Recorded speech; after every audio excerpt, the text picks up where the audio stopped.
update you on. Last board meeting I was at, I had told you that we had received a complaint on the Clearwater Kennel facility, and that the last USDA dog count had indicated that they may have exceeded their animal unit cap that we imposed on the conditional use permit granted in 2001. So I did conduct an inspection of the facility. I had full access to the facility, did a physical count of every single dog in the facility. We did utilize the USDA standard for what an adult dog is, and what that is 16 weeks and older is what the USDA considers and counts as an adult dog. Now, this was a pretty liberal, that's a pretty liberal number, given the fact that our condition caps that facility out at 800 adult breeding dogs.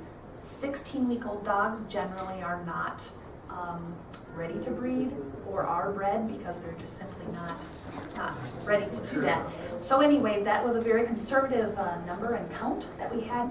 The adult dog count, which is what we pay attention to in our conditional use permit, we were at 692 dogs, and that is 16 weeks and older. So we were well under the 800 adult dog cap that we have. I did also follow up on the manure management plan, and to ensure that they're managing the manure the way they identified in their manure management plan that they submitted back in 2001. And it is still being land applied on the cornfields 1,000+ feet away from the river. And so that was verified as well. The other condition that we have is that they maintain USDA certification. That is a very easy check. They do have USDA certification. So I'm just here to report to you that at this time, Clearwater Kennel is in compliance with their conditional use permit. We have no violations. We will not be opening any sort of file on them. This matter, in our opinion, is closed. However, we will be doing some unannounced inspections to supplement the USDA inspections. So we will be, and the kennel owner is aware of that we will pop in from time to time and expect to do a physical dog count in addition to what we track for dogs from the USDA counts that are done. So we will continue with that. That is part of our monitoring of compliance with the conditional use permit that we have granted to the kennel on a local level. And so as far as for living conditions and all of that, that is not under the purview of our conditional use permit. So I'm not going to comment on the conditions, the odor, space, general welfare of the dogs, because that is not under the purview of my inspection. Okay. Questions, Commissioner Richard? Yeah, and again, that was, we're inundated with all these emails. Yes. And a lot of people assumed that the county was responsible for exactly what you say, the conditions of the dogs, if there's manure inside not being cleaned out. We as the county have no authority on that. That's the USDA, and then what was the other one? And the Board of Animal Health. Board of Animal Health. Other, Commissioner Wilson? But when you said they meet our qualifications, Yes. But part of our qualifications is that they have the state. Correct. So one of the conditions that we have is that they maintain USDA certification. Right. That is something that I keep track of. And if the certification were to ever lapse or be revoked, then that is a conditional use permit violation, and we would be dealing with that on a local level. When you say that you don't look at those other things, you kind of do because of the fact that the other group looks at those things, and they would be the one that would send you a report if things weren't up to snuff, right? Or am I not getting that They correct? don't send me a report. It's up to me to monitor that. Okay. And so I frequently check the USDA records and ensure that certification is in place, and it has been. Certification for the USDA, then of course, if they are in violation of those, if the USDA feels it rises to the level where they would revoke the certification, then that would trickle down to a conditional use permit violation for us, yes. Okay, thank you. Other questions, gentlemen? I have one, Amy, and Yes. the question I have is, in knowing my background, as you all do so well, the manure issue and the spreading of manure, and I understand, the field they're spreading on that is not a very big field, okay? It's a 17-acre field. Yeah, and they're doing that over time, just continuously. I mean, and my concern is, of course, the West Branch Little Elk flows right up against that property, and where they're placing it, and I know there's buffers and everything. And I'm very concerned about Randall's well. I mean, they have to drill a different well, the nitrates are so high, and I don't know if that's related to it, but there is a concern. Mhm. So how long can they keep putting those massive amounts of manure onto a small area? I'm just, and at some point, is there gonna be testing required? I'm just, you know what I mean? It's a great question. Manure management is not regulated by the county in as far as application rate and all of that. That field is probably being supplemented with other fertilizer application on top of the manure. They lease that out to a farmer who has it in, well, right now it's in corn. It's So corn, yeah. he has it in corn and he may rotate his crop. I can't open up the conditional use permit to require an elevated manure management regime because that manure management plan was accepted by the county at the time it was submitted. And so what I did have discussion with them is if the manure management regime ever changes, they need to be updating that with us, and that is subject to approval. Not that that manure management plan can't ever change. If it does change, they need to be communicating that to us, and then we would be looking at that management. However, they're still managing it the same way they have been. Most farmers are doing soil sampling to determine really for crop yield what they need to be having as far as for nutrients. However, just like in the feedlot world, in the feedlot world, we deal with this all the time when we're dealing with the management of manure coming off of feedlots. It's pretty limited as far as the county to reach on where that goes and how monitored that is. The application of dog manure is not regulated in the feedlot world. It's not subject to Minnesota Rule 7120 like all of the other feedlot applications are. So it's really a kind of a nebulous gray area that So would that be an it is. MPCA issue if there's concern about polluting the river, or It would be an MPCA issue if there is direct correlation between pollutants in the river and that application. That is an extremely hard thing to nail down, a point source like that, because we have manure application occurring along that entire stretch of the river in some way, shape, or form, not to mention commercial fertilizer also, that is not regulated in any way. That can certainly contribute to the nitrate issue. So that is really, as far as for application rates, it's an acceptable way of disposing of pet manure. Even human waste is spread on fields. When septic tanks are pumped, that is land applied.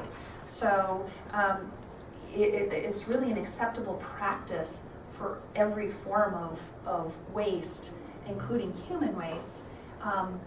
When we get to testing requirements, there aren't many. Yeah. Commissioner Zelinski? So to segue kind of off of that, a hog farmer, cattle farmer, a dog farmer, do we really have anything that says I understand the idea of I'm taking tests and I'm doing the best I can for my crops, but we don't have anything on paper anywhere that says I can or can't put this much hog manure on this field, cow manure, or dog manure, or do we? When you're managing a field for crops, Yep. from a nutrient management standpoint, you test your soil. Absolutely.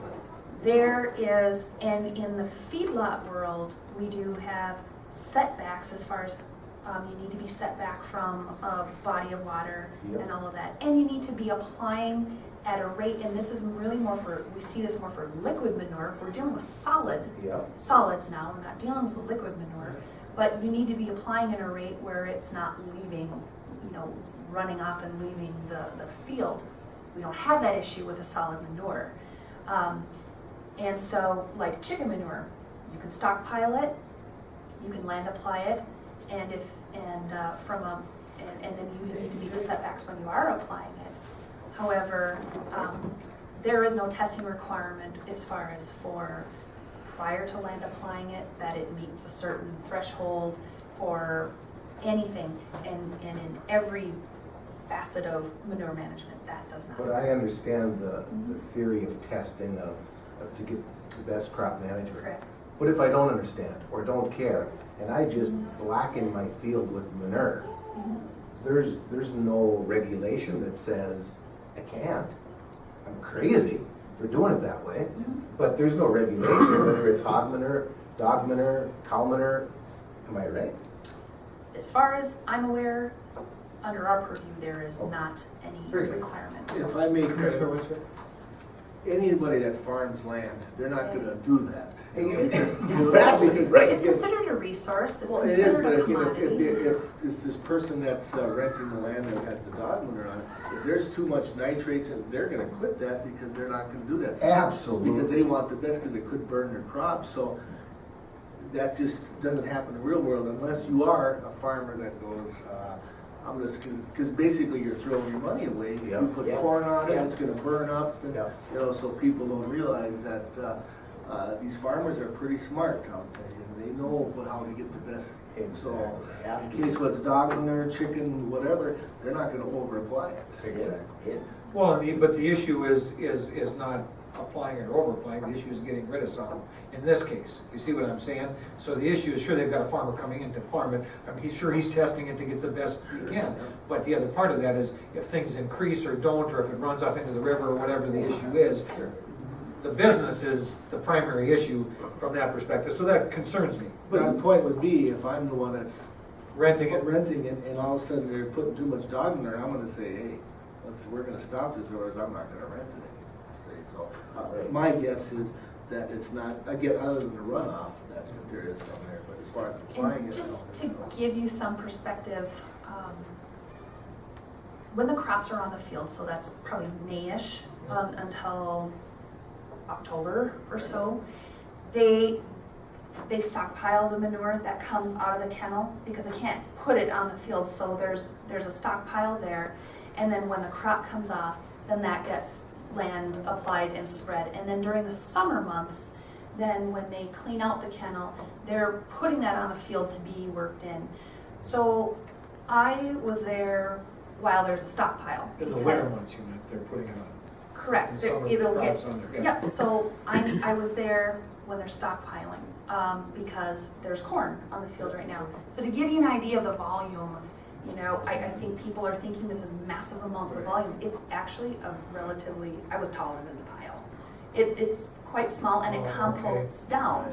Okay. So by the time it's really it's these are very small breed dogs, and the manure output, I think people are likening it to a chicken Okay. barn Yeah, or yeah, brings it into to a perspective. hog facility. And honestly, I was quite surprised at how little they have there, and that is, May, June, July, August, almost 5 months worth of manure, almost half a year's worth of Okay. manure I was looking at. Okay. And when you look at that's being spread over a 17-acre piece, Could almost I- put it I- in the garden. it wasn't Not the my volume garden. that I anticipated I would see. So I think to put that into perspective, it is a much smaller amount of manure than what I think people have envisioned it Good is. point, good All right, point. very good. Well, thanks. Yes, Commissioner I'm Wilson. glad you explained that, because when we make the comment excessive, I think we need to define what excessive is. Right away, people think it's just piles and piles. When we haul out cattle manure and stuff like that out of pits, the majority of that's water. So when you start looking at volumes, that's a big part of what's going on here. And I appreciate that you explained how much there really is, because that is the right number, to know. And if it were a kennel of Great Danes, Yes, it'd be yes, a completely different I understand. scenario, but These are extremely small dogs and the output is very small, and that was confirmed with the pile that they have staged for land application after the crop comes off. Well, this is a real touchy subject with people, It with all the is. emails we've got, Yes. and I just wanna make sure that we're explaining the words we're Completely using. understandable, and that's why I So- made a point to take a look at where they're storing it, Yep. how it's being applied, and it is, they are still doing that, as identified in their manure management plan, which is accepted Lots by of the good county. information. Good, thanks for all your work on that. Thank If you have questions, that is all I have All right. today. Thank you, Amy. Thank you. Thanks, Amy. Have a great day. Thanks for being very thorough. Yes, yes. Appreciate it. Administrators report.